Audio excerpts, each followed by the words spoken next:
welcome back to the Flop Culture Patreon. Hope you're all well. Thanks for the support. This episode has been a long time coming because this season felt 8,000 episodes long. I watched it on 1.5, I'm not going to lie, especially the second half of it, and it still felt like an eternity. We are talking about... Go.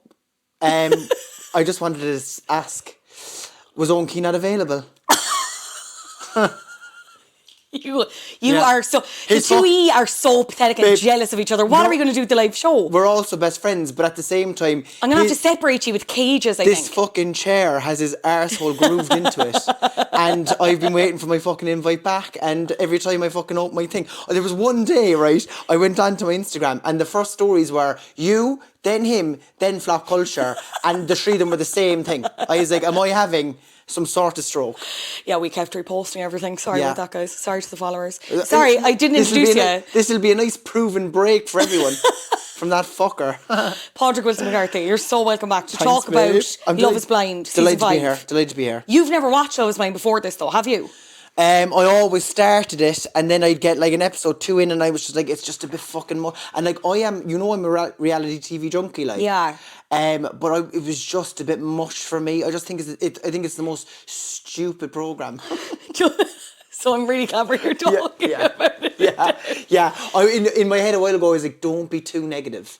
Well, no, I think you can be negative about this season because it's a very strange season. But what about it do you not... Is it the concept? Is it the whole, like, sight unseen? Can they fall in love behind, like, cardboard walls? The truth of it is, you can't. Okay. I don't think But they're all saying, even on this fucking shit season, they're like, no, we can. Love is blind. They're like, I do believe love is blind. And it's like they've all, like, they've called each other ugly to their faces. Like, it's bizarre.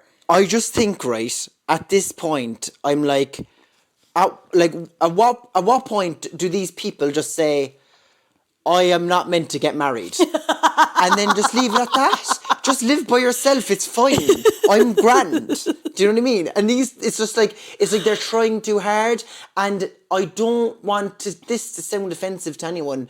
And I know there's a UK version of it coming out, and I'm actually going to be intrigued to see how it goes. I'm really intrigued with the UK one. I don't know if the word is cynical, but I feel like the Brits and us would be more cynical than the Americans. And like the Americans are, like, I could see how they'd fall for it, but I just don't think it's going to work over here. But that's why I think it usually does work with the Americans. It's because they are kind of willing to invest. Yeah, there is a level of delulu that lends to it. Whereas I think you're right about the UK, but I think people would have said that about MAFS, and now MAFS UK is like...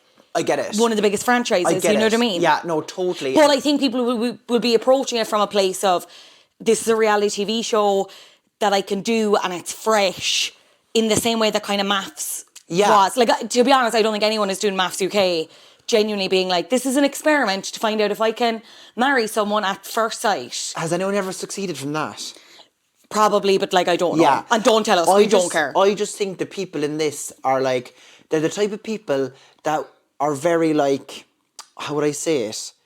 They're not like, it's me, it's not you, it's me. It's you, not me. Does that make sense? They are deluded, and they I mean, I know we're going to get into it, but like, I think a lot of them are like, they're like, I can't understand why I can't find. I could fucking tell you why you can't find love, because you're fucking off your tits, and you're a freak. That's why. Oh my God. And that's my 2 cents. Thanks for coming to Flop. Do you want to know how they're casting? So like, because one of the lads, Izzy, has come out now, and I know we'll obviously get into the... So you know more about the production of it than I do. And I'm interested to know.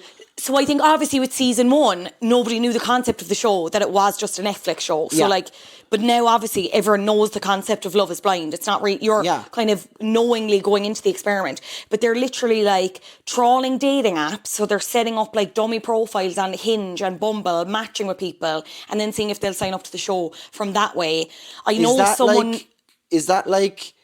Is that legal? I'm kind of like, is that like not like frowned upon or something? Well, that's the thing. They're essentially kind of catfishing people. It's unethical, like. It is a bit unethical. But also they're going on, there was one gal commenting on a TikTok that I watched. If I matched with one of them, I'd be like, thank you so much, babe. Thank you, Mr. Casting Agent. Where do you want me? Go on.